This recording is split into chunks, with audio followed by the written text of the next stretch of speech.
Nako, heto na po mga kabayan, big good news. Good job, Attorney Kaufman, PRRD, lalaya na sa ICC. Nako, yan po mga kabayan ang aalamin natin sa video ito. Pero bago po natin simulan yan, palike naman po ng video ito, malaking tulong po yan. Maraming salamat po. At eto nga, bago po natin i-play ang video yan mga kabayan, eto pasadaan po muna natin itong mga nagte-trending na balita ngayon.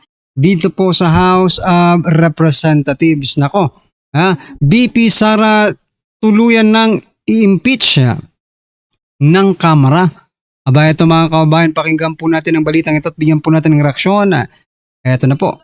Unanimous vote, this committee found probable cause to impeach Vice President Sara Z. Duterte for culpable violation of the Constitution, bribery, graft and corruption, other high crimes, and betrayal of public trust.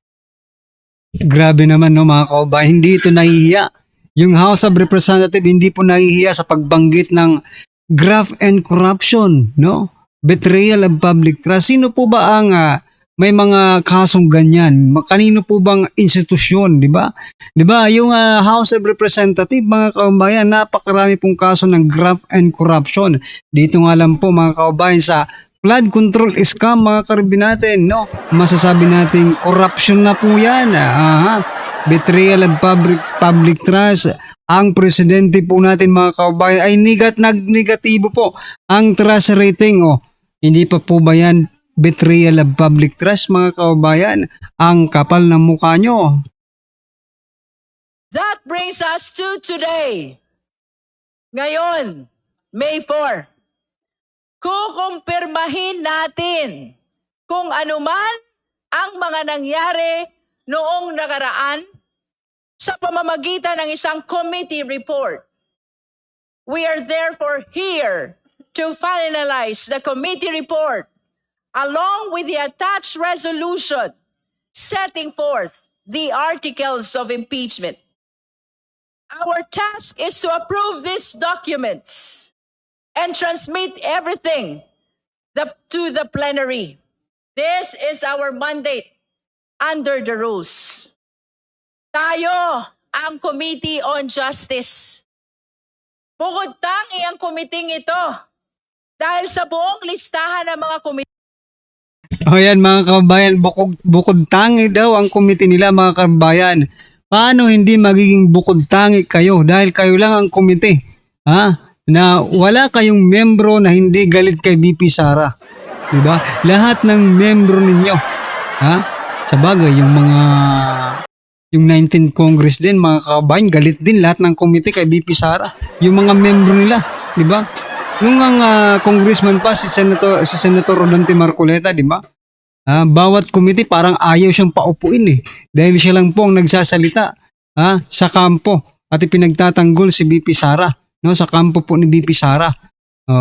Ngayon mga kababayan, ganun din ang nangyayari.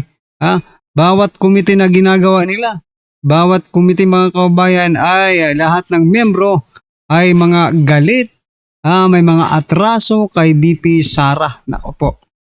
Komite sa Kongreso, tayo lamang ang tanging binanggit at binigyan ng partikular na mandato ng ating konstitusyon. We were given that name for a reason. Today, we hope we have lived up to that name, Committee on Justice. Para sa hustisya. Sana naibigay natin ang hustisya sa mga complainant. Hustisya Hustisya ng mga complainant o hustisya para sa mga sarili nyo? Diba? Kayo hindi naman yung mga complainant yung naging ano diyan Yung naging main character mga kababayan, no? Yung naging main character po sa dramang ito, sa teleseryeng ito ay yung si Luestro, si Dilima, no? At yung iba pa mga kababayan. Sila po mga karibin natin, hindi po yung mga complainant. Kasi kung pag-uusapan po natin yung complainant, mga kababayan, naghain na po sila ng kanilang reklamo at ebidensya. Pero Pinalaki po nitong mga hinayupak na ito. Diba? Well, anyway, that is good mga kaubayan dahil pagbubutihan na kung makakapasa, no? Kung makakapasa diyan sa House of Representatives, kung makakakuha po ng tamang boto, yung impeachment na yan ay tataas na yan sa Senado. And that is a good news, no? Kasi hindi na mapapag-usapan diyan sa House of Representatives at wala na silang rason para magdaldal pa diyan mga kaubayan. Anyway, ano pong inyong opinion diyan mga karibin natin? Just comment down below.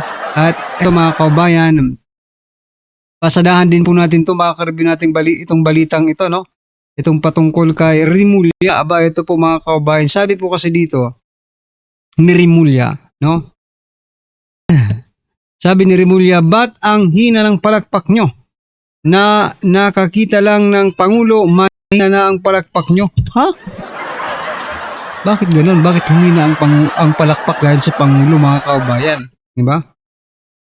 Dapat nga, pag mga ganitong eksena mga kaubayan, pag nakakakita po tayo ng Pangulo, diba? Ay malakas po ang palakpakan, pero dito po, base po sa statement ni Rimulya, nakakita lang ng Pangulo, humina na ang palakpakan ninyo. Bakit? Galit ba kayo sa Pangulo? Malamang baka galit po ang ating mga kaubayan sa Pangulo dahil hindi na po nila pinapalakpakan, no? Ito po ay nangyari mga kaubayan. Ito, basahin po natin yung yung kabuuan ng report na ito. Kasi namimigay pala sila ng 200,000 sa kada barangay. Ito po mga kaubayan. Sabi po dito sa balita, sa news ngayon, sabi po dito, nasaksihan ni Pangulong Ferdinand Marcos Jr. ang pamamahagi ng 10 kilong bigas sa 2,000 na benepisyaryo at pinangunahan ang turnover ng 6.6 milyong beneficial assistance sa ilalim ng Socio-Civic Project Fund sa General Trias Sports Park sa Cavite. Ngayon po yan, May 4 mga kaubayan. Bahagi ng programa ang pamimigay ng tig 200,000 sa bawat 33 barangays na sa lungsod. Habang nakipagkita rin ang Pangulo sa 165 bagong Pilipinas Barangay Scholars na benepisyaryo ng SCPF. Sa gitna ng programa na pabiro si DILG Secretary John Rimulya, ba't ang hina ng palakpak nyo? Nakakita lang ng Pangulo, mahina na ang palakpak nyo. Ayon po kay Rimulya. Sinagot naman ito ni Pangulong Marcos sa pabirong paraan. Sabi po dito, Secretary, teka, yung bang pagkakakilala sa iyo dito, Gobernador Pogi, napunta rin sa Secretary. So, si Secretary Pogi sabay tawa ng Pangulo at ng audience. Ayun mga kababayan, what I'm trying to point out dito mga karibin natin, ito pong pamimigay po nila ng 200,000. Aba, biruin mo 200,000 sa 33 barangays. Ano po ba itong programang ito? Nationwide po ba ito? Kung eksklusibo lang para sa mga Caviteño, mga kababayan, no? Kasi nga po, no? Nandyan po si DILG Secretary John Vic Rimulya, no? Malaki-laking pera din yan. 200,000 pesos kada barangay. Ano ba yan? Vote buying ba yan? Napapatanong lang tayo. Pero programa po ito ng gobyerno. Pero kung programa po ito ng gobyerno, dapat hindi lang po ito sa Cavite mga kababayan. Abangan nyo po yung 200,000 per barangay mga kababayan. Meron palang ganyang programa. Ewan ko lang dito sa amin kung meron ba rin ganyan mga kababayan. 200,000 per barangay. Sana naman makaabot yan sa mga taong bayan, di ba? Anyway, ito po ang naging komento ng ating mga kababayan patungkol dyan mga karabin natin. Sabi po dito, nagkingkoyan yung dalawang unggoy. Ayan, nagtanong pa, saan ba ang utak mo? Oo nga no? So ayan mga kababayan, kapopost lang kasi nito 4 minutes ago mga karabin natin. So wala pa masyadong comment. Pero ano po ang inyong komento dyan mga kababayan, no? Sa tig 200,000 per barangay. Oh, sa inyo bang barangay meron na pong ganyan? Or wala pa rin dahil dito po Cavite, nagsimula na po sila mga kabayan mamigay ng 200,000 sa mga barangay. Ayan mga kabayan. Ano po ang inyong opinion, reaction patungkol dyan? Just comment down below. At eto, pasadahan na po natin yung patungkol kay former President Duterte. Aba, gaano kaya yan katotoo? Lalaya na nga ba si former President Duterte? Eto, pasadahan po natin Attorney Kaufman. Pasok. Ang ganda ko kasi nitong nangyari sa ICC kanina eh. Okay, panoorin natin. Muli tayong kumuha ng update sa Day 3 ng Confirmation of Charges hearing ni FPRRD. Nasa The Hague, Netherlands, si Kevin Manalo. Kevin, kumusta na ang sitwasyon dyan? Willard, alam mo mayroong 4 na argumento na ginamit ang depensa para buweltahan ang mga argumentong inilatag ng prosekusyon. Isa-isahin natin at ibangga punto por punto. Una, noong February 24, sabi ng prosekusyon, consistent, coherent at malinaw ang intensyon ni Duterte base sa kanyang public speeches na supilin ang mga hinihinalang drug users sa bansa. If there is a gun, shoot him in the head, kill him. Ang sagot naman ngayon ng depensa, dapat basahin ang mga speech na ito ng buo at hindi cherry-picked o piling-pili lamang dahil sa mga speech na ito ni Duterte ay meron siyang babala sa mga pulis na huwag abusuhin ang kanilang kapangyarihan. Do not kill if you are not in danger of losing your life. Pangalawa, sabi ng prosekusyon, pasok sa crimes against humanity ang kaso. May killings ng mga sibilyan, ito ay widespread at sistematiko at bahagi ng isang Grabe, tablado sa lahat sila doon sa sinabi ni Kaufman, ano? state policy. Ito yung Command Memorandum Circular number 16, 2016 o mas kilala natin bilang Project Double Barrel, yung may Oplan High Value Target at Oplan Tokhang.